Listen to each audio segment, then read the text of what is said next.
तर आज यांना सुट्टी होती आणि आम्ही ठरवलं की आज डीमार्टला जाऊन या, अगदी सकाळी सकाळीच जाऊया, कारण अर्णव गेला होता शाळेत आणि त्याला पहिल्यांदाच आम्ही सोडून जात आहोत आणि त्याला तो घरी 12:30पर्यंत परत येतो, तर त्याच्या आत आम्हाला डीमार्टला जाऊन यायचं होतं.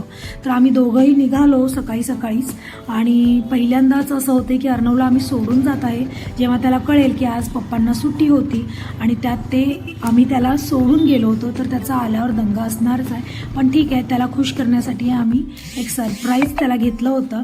आता काय सरप्राईज होतं हे तुम्हाला नंतर व्हिडिओमध्ये समजेलच.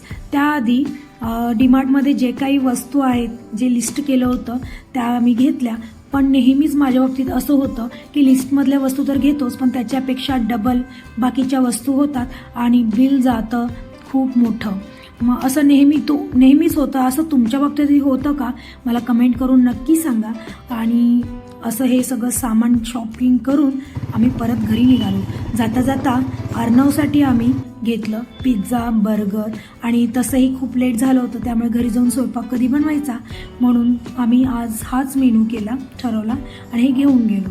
तर हे सगळं बघून अर्णव तर डबल खुश झाला होता. त्यामुळे त्याचा राग कुठे गेला होता, त्यामुळे तो खुश झाला. आणि असा होता आमचा आजचा दिवस. नेक्स्ट व्हिडिओत भेटूया. बाय.